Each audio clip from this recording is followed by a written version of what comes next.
Olá, tudo bem? Hoje temos mais uma aula de geografia. Transformações das paisagens urbanas e rurais. Não esqueçam de no final dar um joinha lá no vídeo. Mas vamos para a aula.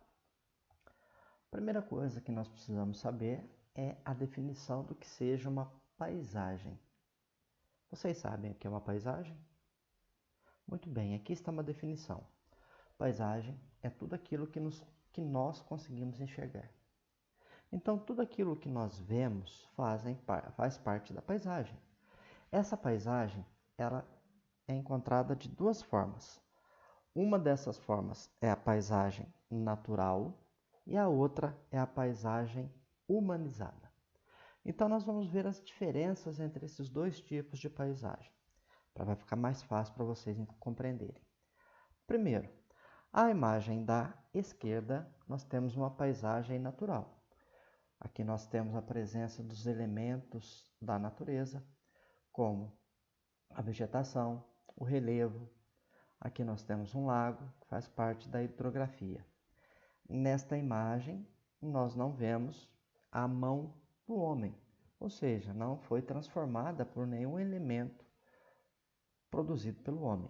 Então, essa é uma paisagem natural. Na foto da direita, nós continuamos tendo os elementos da natureza, como as plantas, mas nós vemos aqui uma cidade. Dá para a gente ver, não dá para definir se é um rio, mas provavelmente é um rio, e é um elemento natural.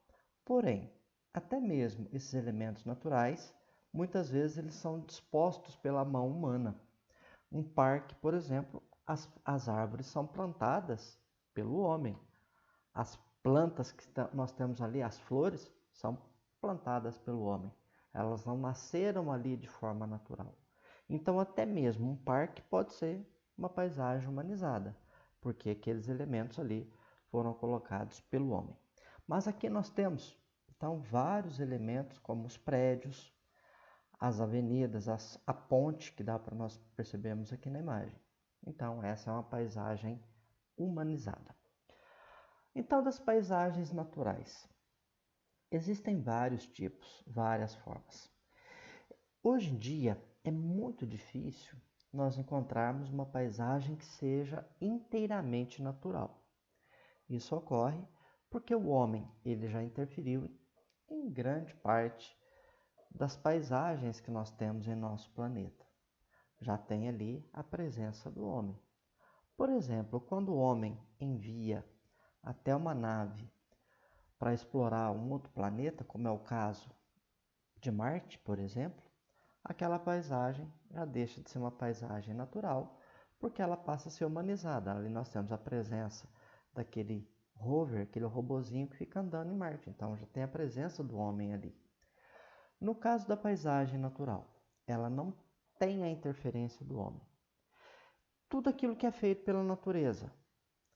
Então nós vamos ter os rios, as florestas, montanhas, os vales, campos, lagos, mares, tudo isso é feito pela natureza, sem interferência do homem. Então, por isso que é cada vez mais difícil, hoje em dia, nós encontrarmos uma paisagem inteiramente natural, porque sempre há a presença do homem, uma vez que o homem ocupou a maior parte das terras que estão distribuídas pelos continentes.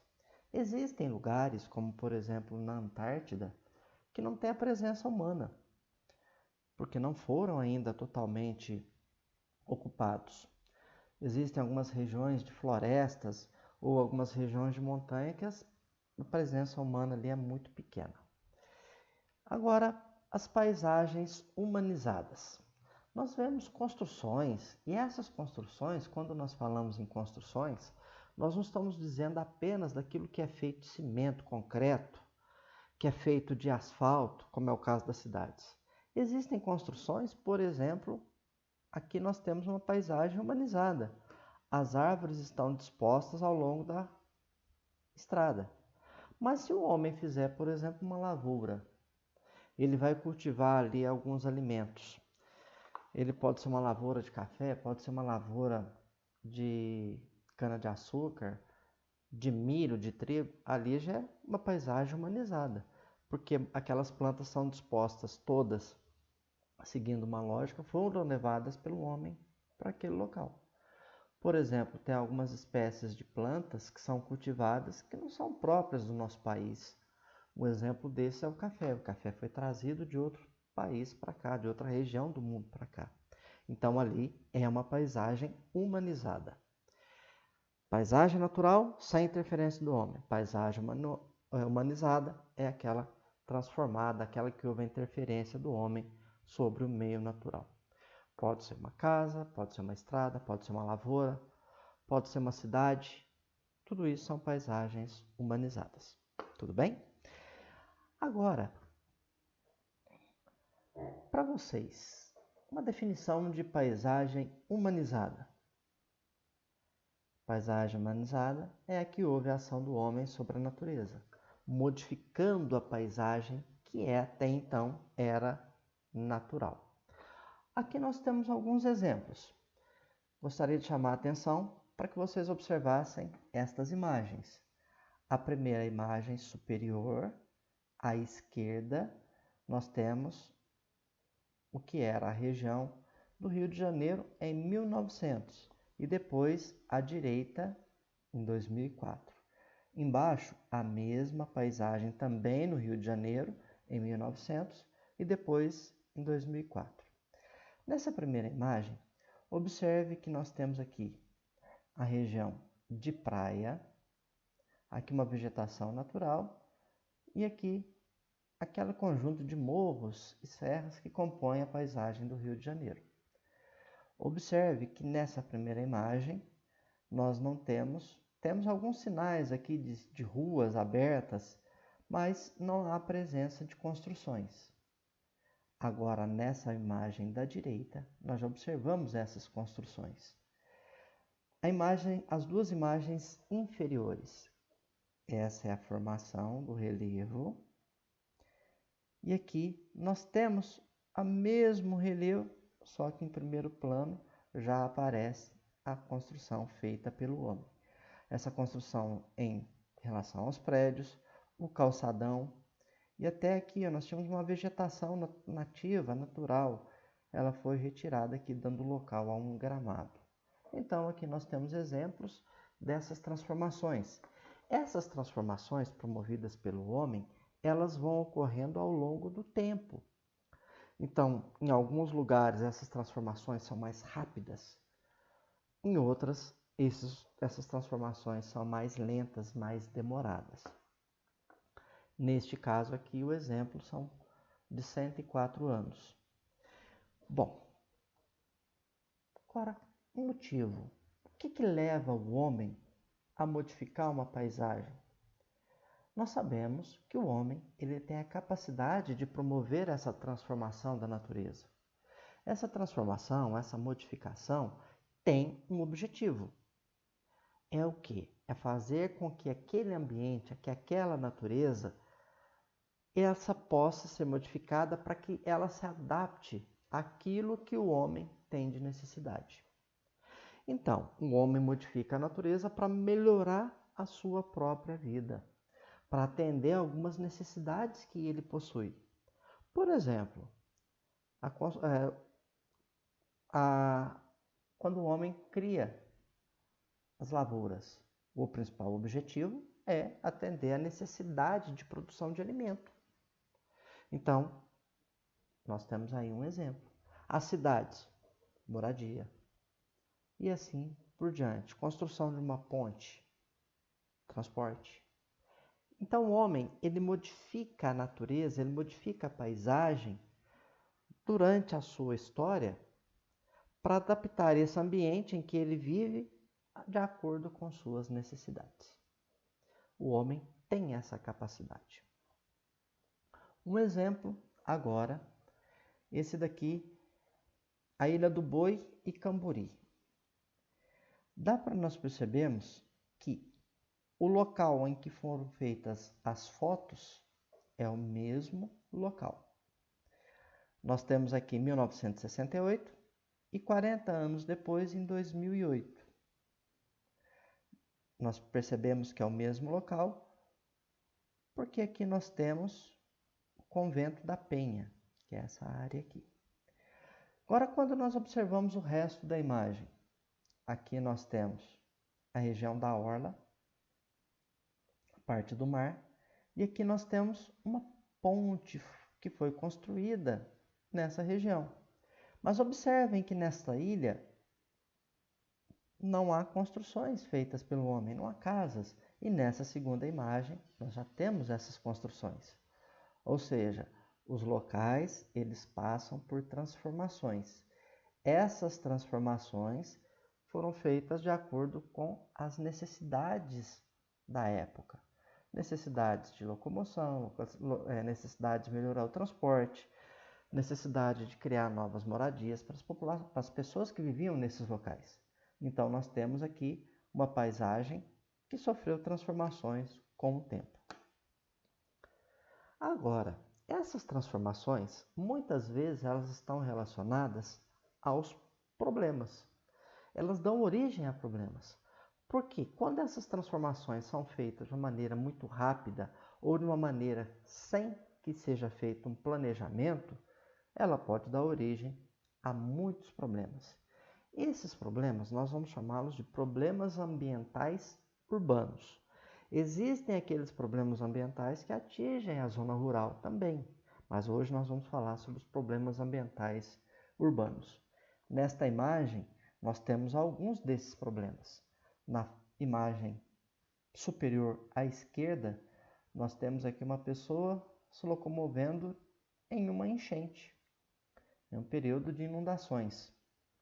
Abaixo, na mesma imagem da esquerda, só que abaixo, nós temos um deslizamento de terras, que provavelmente uma residência que aqui estava, ela foi levada por esse deslizamento de terra.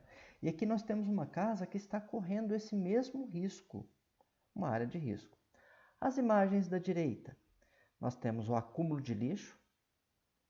O lixo é um problema muito grave dos centros urbanos. E aqui a emissão de poluentes, a poluição. Bom, primeiramente vamos falar sobre os deslizamentos de terra.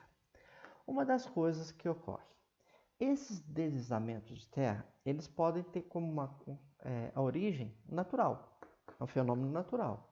Às vezes, quando chove demais, aqueles locais onde, principalmente as encostas de morros e serras, com um volume grande de chuvas, às vezes aquele solo ele solta e ele desce. Isso, quando ocorre na natureza, é um fenômeno natural, sem problema, não vai causar tantos problemas. O grande problema é que nas cidades, devido até às condições econômicas, a desigualdade que existe uma grande quantidade de pessoas que não têm condições de adquirir um local seguro para construir essas casas. Então, muitas dessas pessoas constroem as suas residências na base desses morros ou até mesmo nesses morros. O que ocorre? Quando nós temos um deslizamento de terras nessas áreas, aí nós temos aquelas tragédias que às vezes passam na TV. São casas soterradas, são pessoas que perdem a vida. Então aí nós temos dois problemas. Um problema natural, que é o deslizamento de terras, e um problema já urbano, que é a ocupação dessas áreas. Mas por que as pessoas vão fazer as casas nesses locais? Elas não sabem que ali é perigoso? Sim, em parte, às vezes até desconhecem a gravidade do perigo. Porém, mas são pessoas que não têm outros locais para se fazer essa casa. O que deveria ser feito? O poder público deveria arrumar locais seguros para que essas pessoas fizessem as suas casas, tivessem as suas moradias. Observem agora como que ocorre esse processo. Durante um período chuvoso, a grande infiltração de água da chuva, ela vai infiltrando pelo solo. Então, o solo vai ficando encharcado. À medida que esse solo começa a ficar encharcado, cheio de água, o solo ele já tem um peso. Mas quando ele fica encharcado, cheio de água, ele fica mais pesado. E o volume de chuvas cada vez maior, ele fica mais instável, ou seja, ele fica sujeito a deslizamento. Ele se desprende e ele desliza. E observe que esse movimento, ele vai levar junto com ele a vegetação e as casas que nós temos, as construções que nós temos ali. Então, é algo que é extremamente perigoso. No caso dessas construções, elas começam a apresentar alguns sinais. Os moradores, se eles ficassem atentos a esses sinais, eles conseguiriam perceber, por exemplo, quando isso estivesse prestes a acontecer. Quais seriam esses sinais? As trincas, rachaduras nas casas. Você começa a perceber que o próprio solo ele vai trincando, ele vai rachando. Então, em alguns momentos, é momento de, para garantir a sua própria vida, você sair daquele local, você procurar um local mais seguro. E isso ocorre devido à inclinação do relevo e o grande volume de chuvas. Nós sabemos que nos últimos anos, graças ao aquecimento global, as chuvas elas têm sido um volume cada vez mais intenso e um espaço de tempo menor. Então, o que ocorre? Aquilo que era para chover num período de 10 dias, às vezes chove em um dia só. Aquela chuva que era para levar 5 horas, ela leva 10, 15, 20 minutos para acontecer. Então, um volume muito grande e muitas vezes dá origem a essas tragédias que sempre nos períodos chuvosos a gente vê, principalmente nas grandes cidades, porque é onde existe maior déficit de moradia, ou seja, mais pessoas não têm locais seguros para construir suas casas. E essas pessoas acabam construindo nas encostas desses morros. Agora, um outro problema, a questão do lixo. O lixo é um problema ambiental que atinge não só as áreas urbanas, mas atinge também o meio rural. Porque o lixo é o que? É como você vai descartar aquilo que você não usa mais, aquilo que pode ser jogado fora. Então existe um problema que ele está relacionado à destinação, ao que você vai fazer com aquele lixo. Então no lixo nós temos embalagens de papel, embalagens plásticas, embalagens de metal, restos de comida, restos de produtos, podem ser produtos ligados à limpeza, por exemplo. Só que quando você faz esse descarte e ele não é bem feito, bem planejado, ele vira um problema.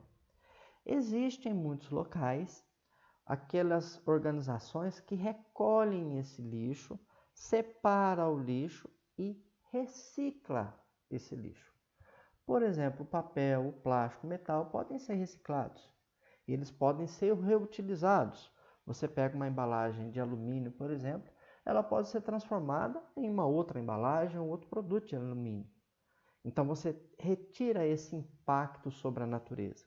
Mas o que a gente vê, infelizmente, é que a maior parte das cidades, principalmente no país como o nosso, que é o Brasil, esse descarte do lixo ele é feito de maneira incorreta. E o que isso vai causar? Bom, primeira coisa, o mau cheiro que vai ocorrer. Esse mau cheiro, os locais desses depósitos, eles são marcados por esse realmente, além de todo aquele material que está em decomposição, ele libera muitos gases e muitas vezes esse gás ele é extremamente prejudicial àquelas pessoas que vivem ali. Para acabar com o mau cheiro, algumas pessoas colocam fogo nesse lixo. Aí você gera um outro problema da poluição. Muito bem, um outro problema que nós temos. Muitos animais, insetos, eles vão se proliferar nesses locais. Aí nós temos exemplos de ratos, moscas, mosquitos, formigas, baratas. E muitos desses animais ou insetos, eles são responsáveis por transmitir doenças. Esquecidos os escorpiões também que podem aparecer. E isso nessas áreas é um problema extremamente grave, é um problema de saúde pública até. Aquele líquido que escorre por esses locais onde o lixo fica, ele é chamado de chorume.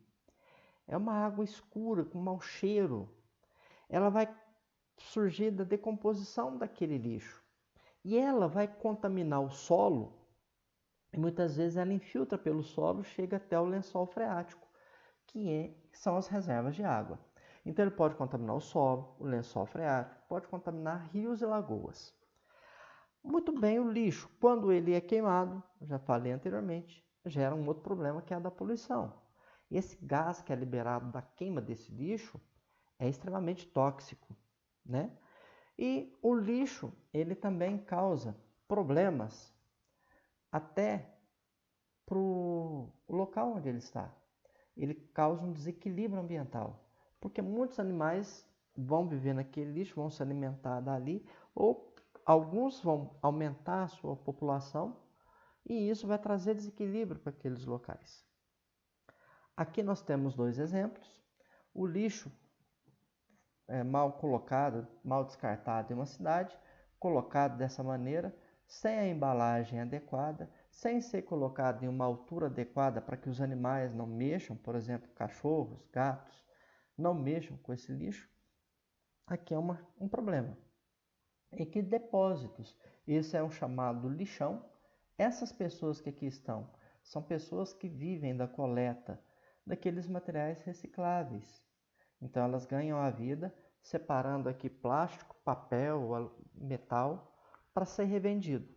Isso seria muito mais fácil se nós adotarmos a coleta seletiva.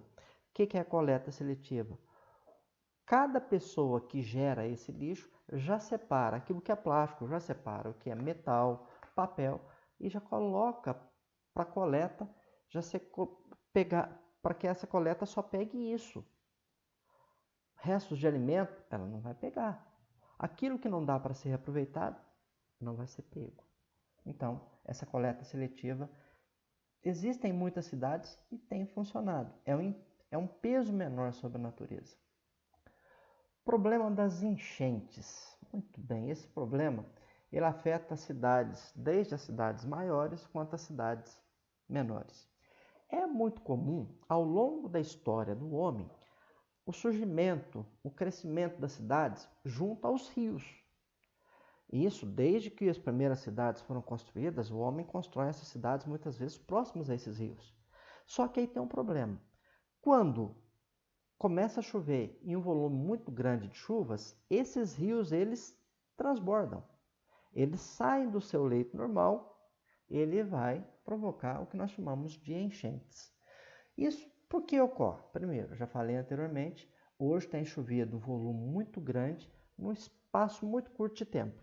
Uma outra coisa, nas cidades, as cidades elas têm uma cobertura de asfalto, uma cobertura de concreto, que impede a infiltração da água da chuva. Então essa água da chuva ela vai correr pela superfície, ela vai parar nos rios. O rio ele não tem capacidade de absorver toda essa água sem transbordar. E muitas vezes ele vai fazer isso atingindo as ruas, atingindo as casas, como nós podemos ver nessas duas imagens. Essa imagem é uma imagem comum, principalmente em grandes cidades. Normalmente os noticiários falando sobre São Paulo, Belo Horizonte, Rio de Janeiro, às vezes nós temos esse tipo de imagem.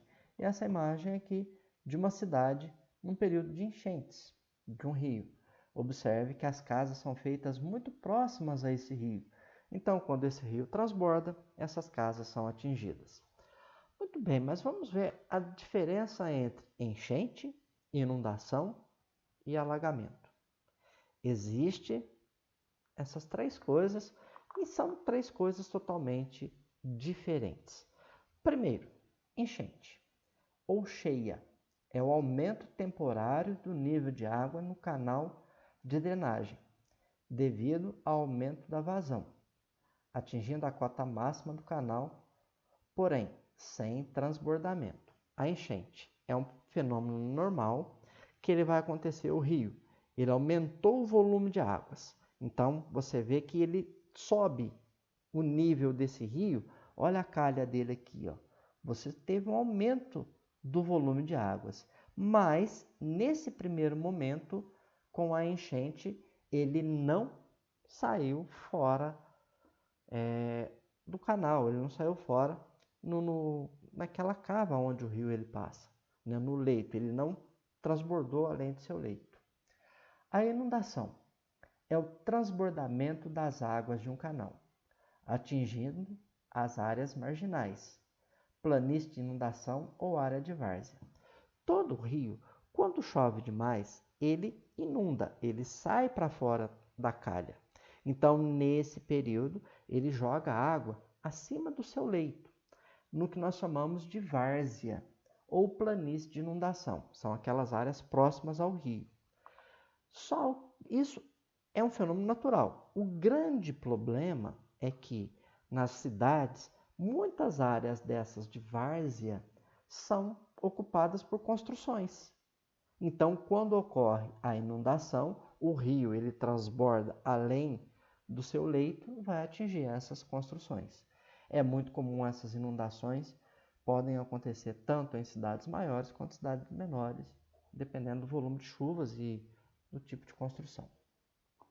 Alagamento é o acúmulo de água nas ruas e nos perímetros urbanos por problemas de drenagem.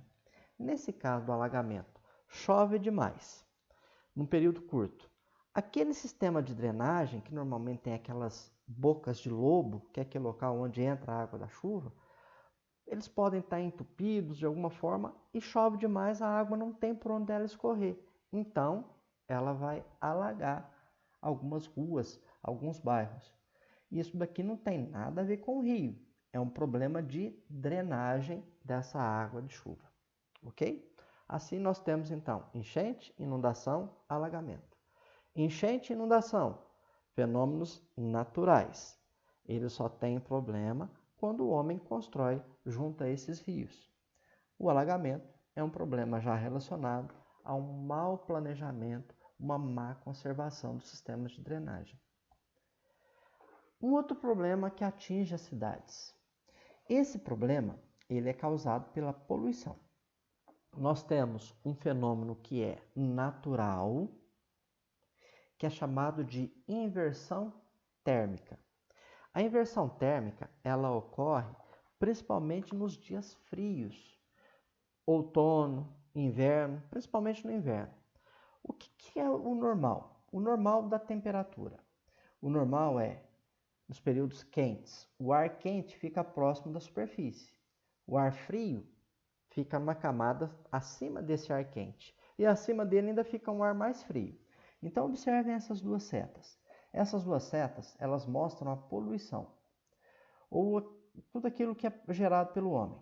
O ar quente aquece, ele vai subindo, passando pelas outras camadas. Então, ele sobe e passa pelas outras camadas.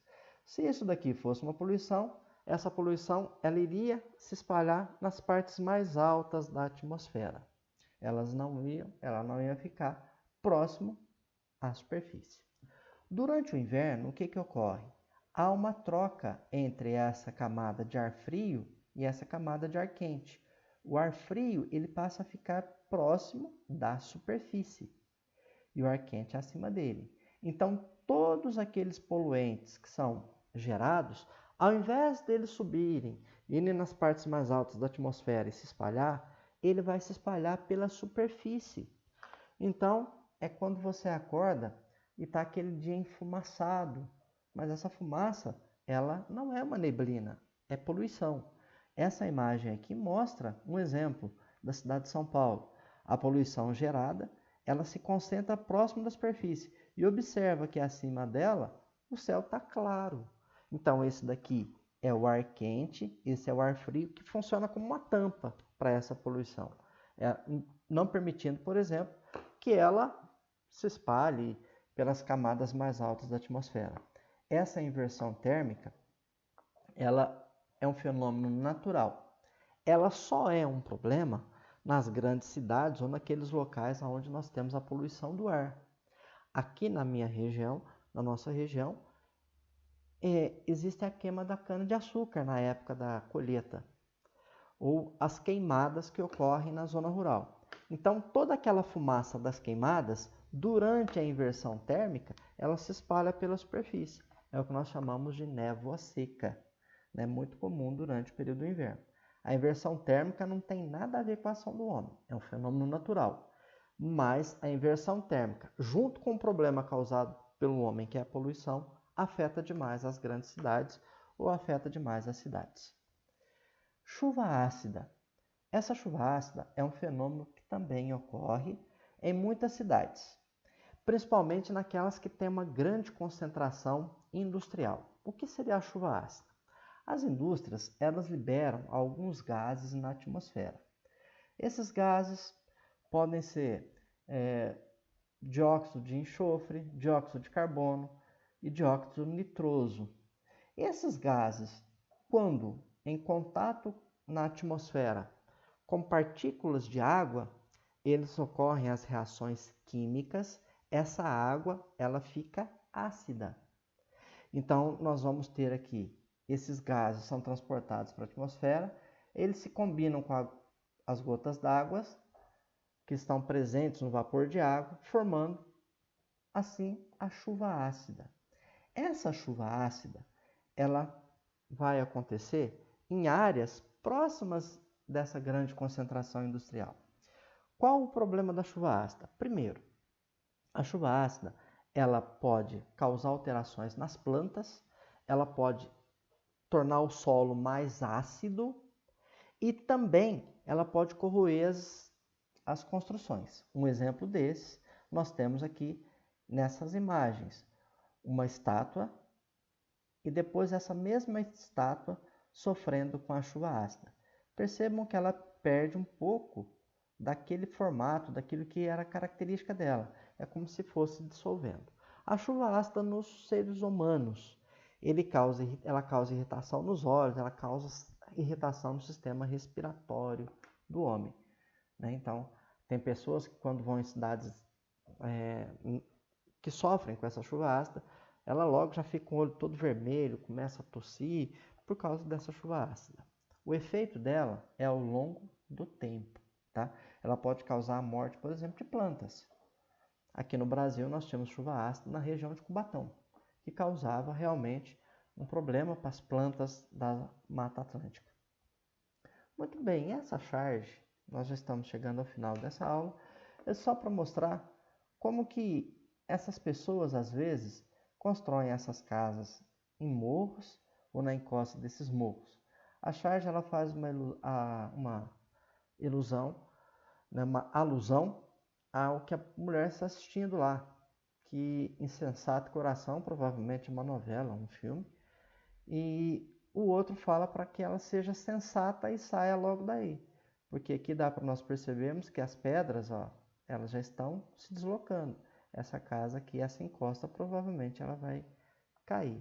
Esse problema é o problema causado até pela ocupação dessas áreas, que são áreas que não seriam adequadas para a construção, e um grande volume de chuvas.